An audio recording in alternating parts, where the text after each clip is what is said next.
G'day guys. I've gone pretty much back to one-shot color Astro cameras now. I sold my mono setup, my 2600mm, which was a great camera with the Antlia filters. I sold that a few months back, and all I've been using since is the trusty ASI 533MC Pro. A really good camera sensor, the 533, but it is a square sensor, and I'll say, probably fair to say, the only thing I'm missing, I think, about my old camera really is the format, the APS-C format.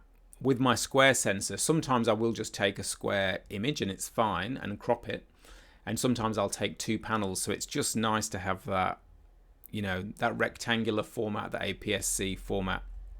Yeah, I'm not missing the mono imaging at all. I personally really prefer the whole one-shot color gig. I just like being able to grab my camera, maybe a duo narrowband filter, stick it on, and get imaging. I know there's lots of people who will argue the pros and cons of this, but you know, I've experienced mono imaging for a couple of years. It's great, but for me personally, I just prefer the convenience and the simplicity of the one-shot color camera.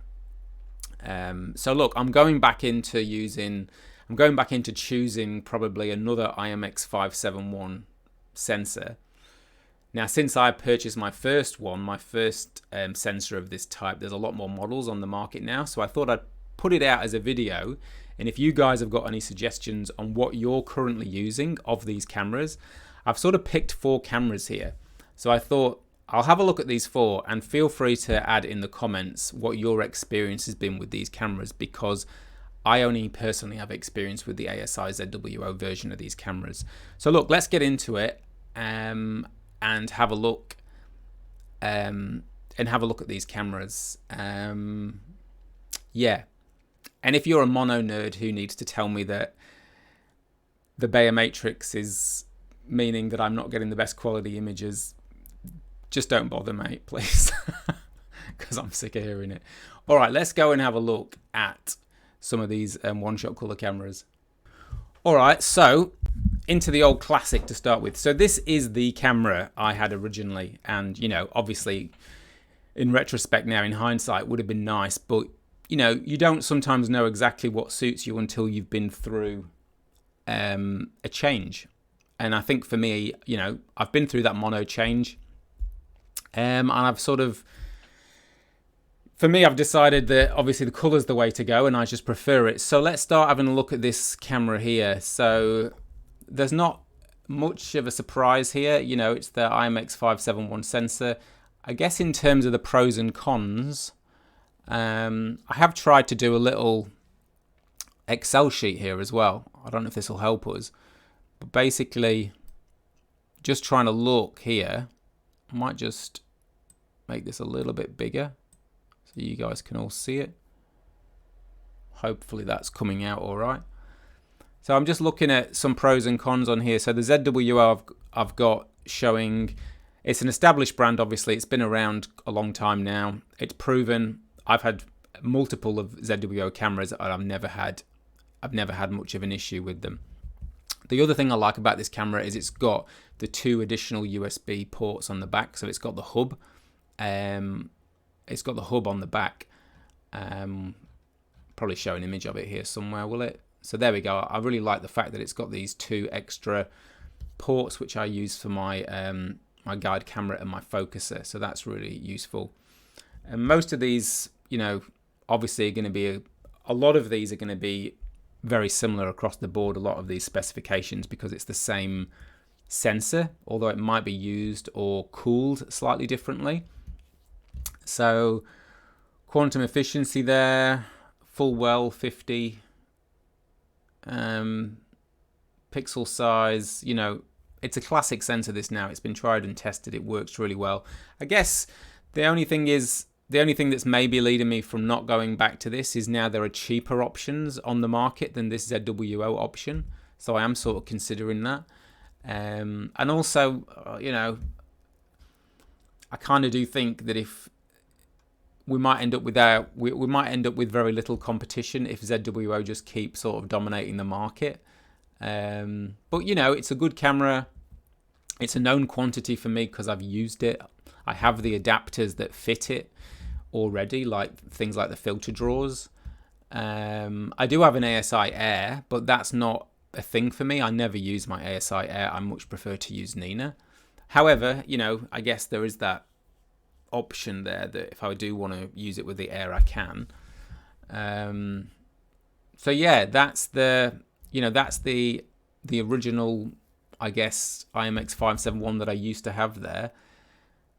And obviously it's extremely popular as a sensor.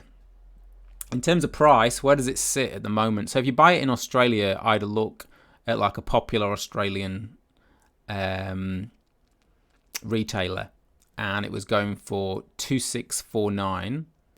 So definitely a little bit, you know, it's up there in terms of, wasn't as expensive as the QHY one, which for some reason on the site that I looked at was like 2,999. That was on the, I'm pretty sure that was on the Teststar site. Let me just check if that's right. Yeah, so that was 2,999. It might be cheaper. You might be able to find that cheaper in other places than that. But yeah, that's an option. But let's go back to here. So definitely, you know, it's not a cheap item, but having said that, like I said, it's a bit of a known quantity for me. I've never had any issues with cooling or anything like that with this. In fact, I never had an issue with this camera, to be honest. It always performed really well. So let's go on to another option here. So this is the Touptek. Now this camera,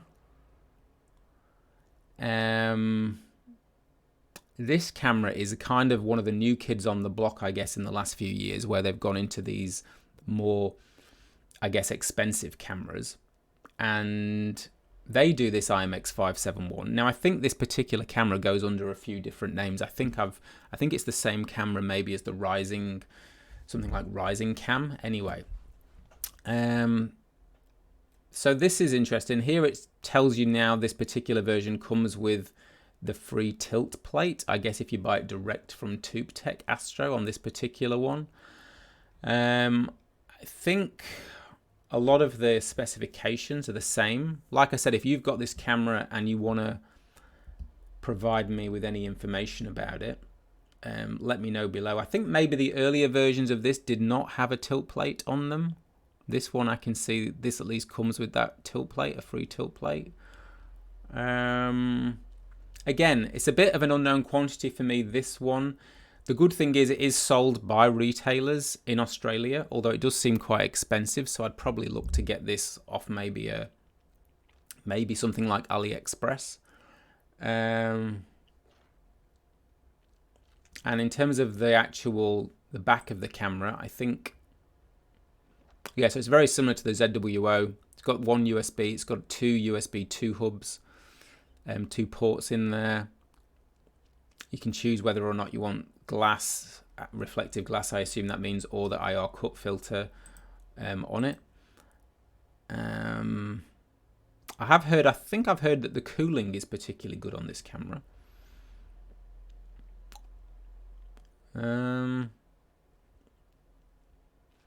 So can reach a full well capacity of 51 KE, yeah, and up to 100 in full well mode. Okay.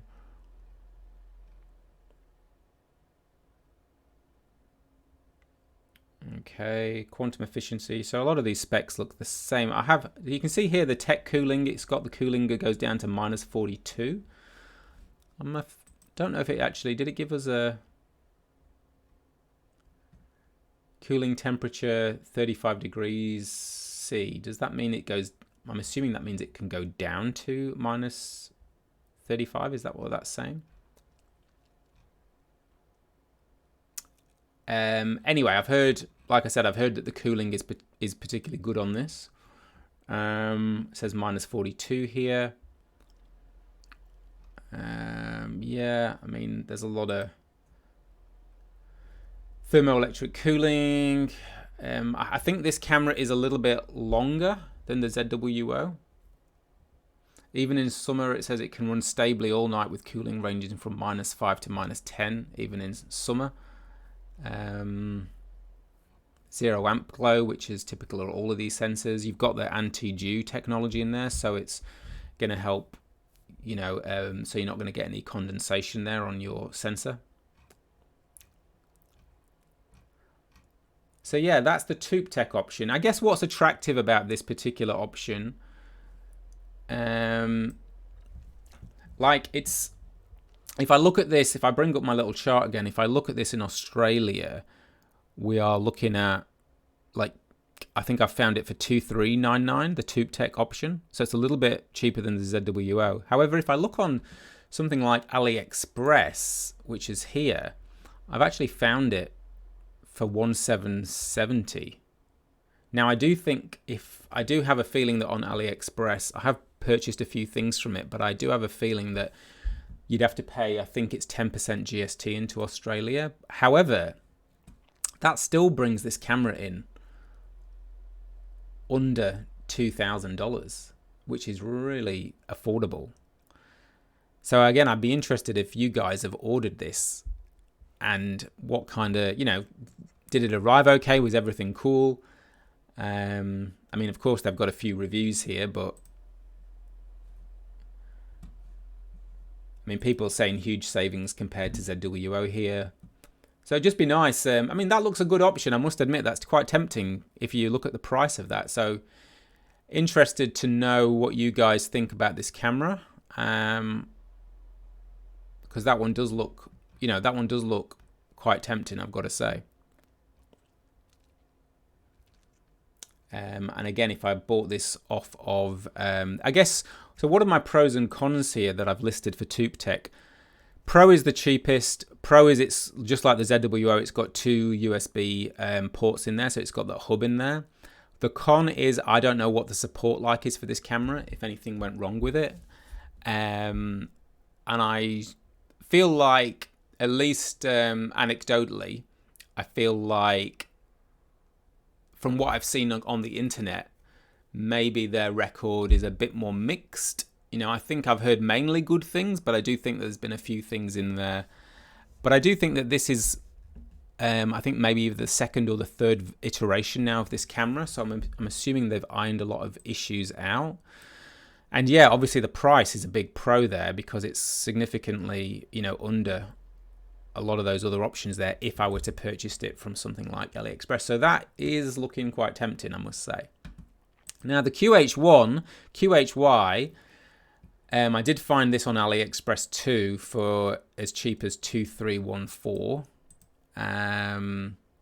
Now to buy this in Australia, I found it here on Testar's website, but it was $2,999. So that seems very overpriced at that.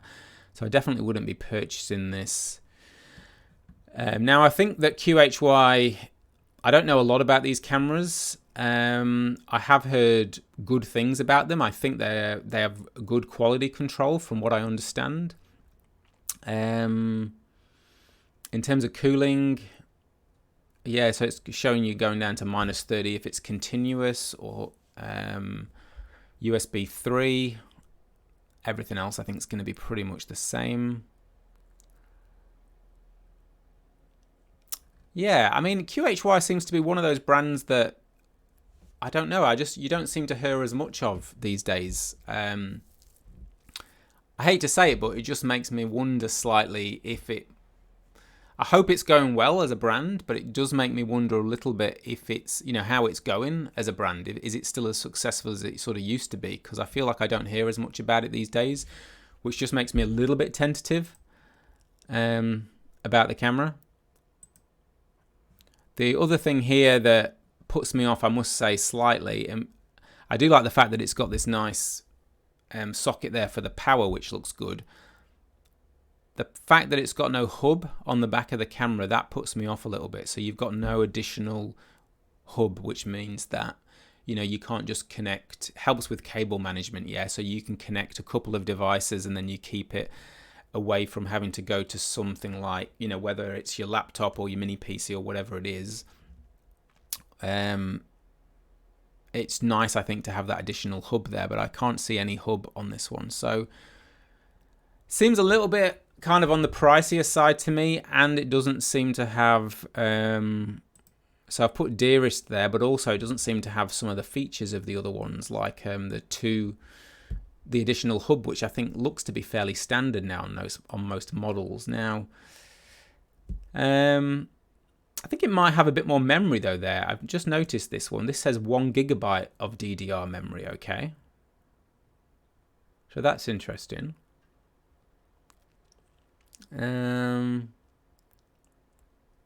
Yeah, so it's got a bit more, looks like it's got a bit more memory. Because I'm pretty sure the other ones were showing 512.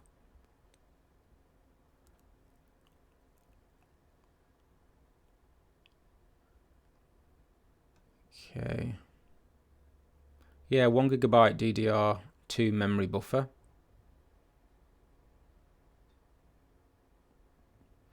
Like I said, I do get the impression these have got these have pretty good good quality control on them. Full anti-dew technology again, so that's good.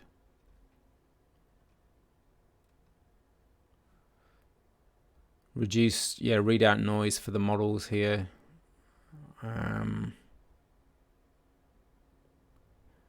Looks like just the gain settings there for the high conversion gain settings and stuff.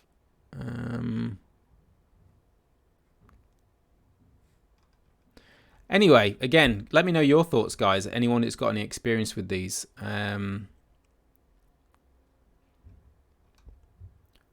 So yeah, you know, for me, I guess I'm leaning away from this just because I just think there's a couple of features there, and it does seem quite pricey to be missing out on those. So that's the QHY option. Now the last option here is let me try and find it here. So we've got this one, we've got the Poseidon C. The thing I like about these cameras, and I've never owned one, I know a couple of YouTubers that have got these. In fact, there's Luke from Luca Matico's channel. I know he's got one of these, or at least he did test one of these, and I know that he likes them in terms of their build quality.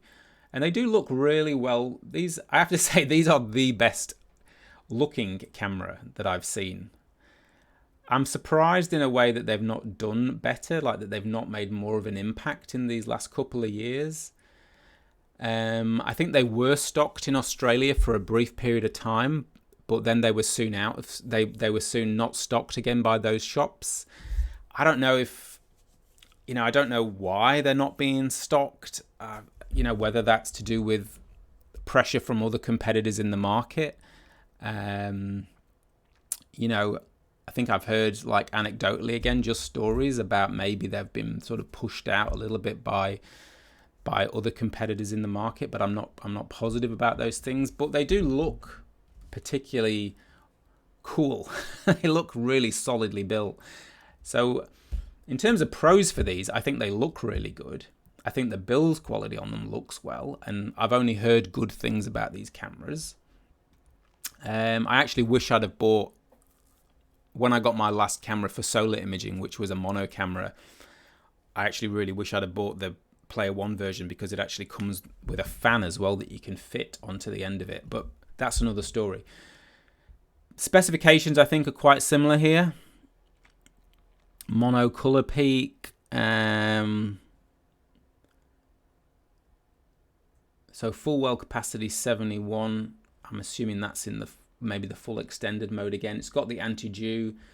It's got a tilt plate, and I think the tilt plates on these are easier to adjust as well, because I think the screws, you can still get to them, like, without having to take it off without having to take it out of your imaging train.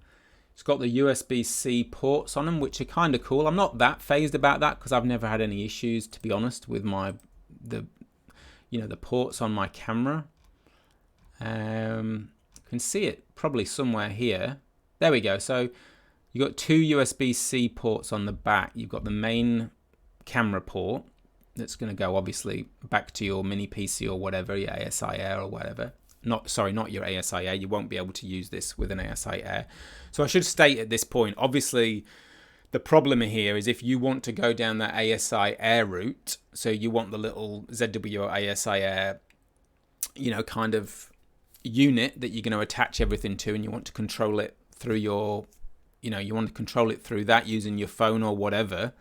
Obviously, you can only do that with the ZWO ASI camera that we've discussed earlier. All of these other options, you're going to need to find a different option. Like for me, it'll be using Nina anyway, so it's not an issue.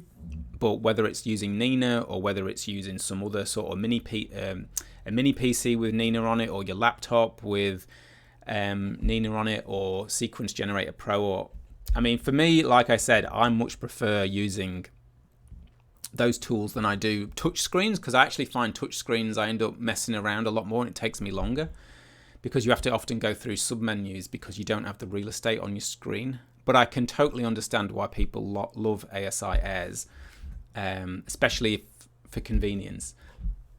Ramble finished, but for me, that's not an issue anyway. But if it is an issue for you, obviously you can only use the ZWO camera at the moment with the ASI Air. So cooling again can reach over 40 degrees. It's got 512 meg again. Yep. So yeah, I mean, this is another good option for me. In terms of negatives, so what do you, this is standard cable, so it gives you a couple of cables, yeah, and everything, yep. I think the only thing that might detract for me a little bit with Player One is that you know, you don't see many of them around. I can't buy it directly in Australia, so I would have to get it off of either Player One directly, or I'd have to buy it through AliExpress, something like that. But they look very good. You know, they look good cameras, and I do like the way they look. It's funny that you're drawn towards the aesthetic or something. One thing I think I would say is I think their website can be a little bit confusing sometimes. So I went here to the online store, like it says Player One and then it says online store. So it looks like the same screen basically with a few extra bits added on. But I don't understand why they've still got this Black Friday and Christmas sale on. So we're in March now, and that ended in January. And I don't quite get why they've still got this at the top. The other thing that bothers me is a little bit, I mean, these are small things I'm saying, but when you look at their write-ups, they kind of, you can tell that one thing I'd recommend for Player One is maybe, I know that this is based in China, but maybe get someone that's got slightly better like English language skills just to do the write-ups on your webpage, because sometimes the English is not that good and it can sort of detract then from the sort of message. So if we look at this here, it says polygon-like regular hexagon. Polygon-like regular hexagon is very Player One. The DSO cooled cameras, we want to make it more beautiful and practical. The DSO cooled cameras, we want to make it more beautiful and practical. After a lot of trying, we fixed the final style, which uses a scientific and technological octagon to construct the main body line, and four sides are cambered surface, supplemented by round chamfers to achieve both rigidity. So I get what they're trying to say, but the English and the way that they're constructing that sounds like it's just poor English, the way that they're doing the write-ups. So I think it would be really good for them, because sometimes you can read that and think, like, you know, is this a legitimate, like, who's writing this? It kind of makes you sort of question, why would you develop such a good-looking camera and then do such a poor job with your write-up on your actual web page? So I would just say my advice to a brand like this would be just get somebody to rewrite these so that English looks a bit better in them, you know, a bit more grammatically correct. I know it doesn't seem like anything, but I do think it's actually, these days, I think getting your message across is important. So that'd be my advice for these guys. But this is on my list as well. So I would say at the moment on my list, because we've been over all the cameras now, I think Player One, what did I say? Build quality is a pro. I think they look good. I've heard good things about their reliability and their build. So I think their website lets them down a little bit with the English and the grammar. They've no store in Australia, and you're missing out on the extra USB hub, extra port. So I noticed they've got enough for one extra device and a camera, but that's it. You don't get the extra one again. So it's a small thing, but that wouldn't be a deal breaker for me. But it's kind of nice to have if you can have it. So I think, for me, I think the two, I don't know, actually. It's hard to say. I mean, if a second-hand one of these came up, I'd probably be happy with all of them. Maybe not the QHY one, because I just think to have no USBs at all on the camera is a bit poor. But it depends. If it was a really good price, I could probably make myself buy it. But I think they all look pretty good. But I am leaning towards a little bit the Touptek, just because it comes in at so much cheaper. And I like, for looks alone, the Player One has got my vote. I also like how well easily you can adjust that tilt plate. So they're my two. It's funny because obviously the 2600 served me really well, and I know the camera, and it's a great camera. But I must admit, but now looking at it now with fresh eyes and just being able to, you know, because I'll probably purchase one in the next few months, I must admit I'm sort of leaning towards the Touptek or the Poseidon, the Player One Poseidon C. All right, guys, so that's about it. I've looked at those cameras now. There's different cameras, so let me know in the comments if you own one of these cameras, whether it be the Touptek or the Player One QHY, what you think about your particular model and what you like about it, if you've had any issues with it, because I'm probably going to get one of these in the next few months, and it's just there's a lot of options on the market now, and of course there's a few other brands in here that I've not even mentioned. I think Altair cameras, which I don't think they're selling here in Australia, but and a few others. I'm sure there's lots of others, but that's all for now. Let me know what you think about it, guys, and yeah, I'll catch you soon, and have some clear skies out there.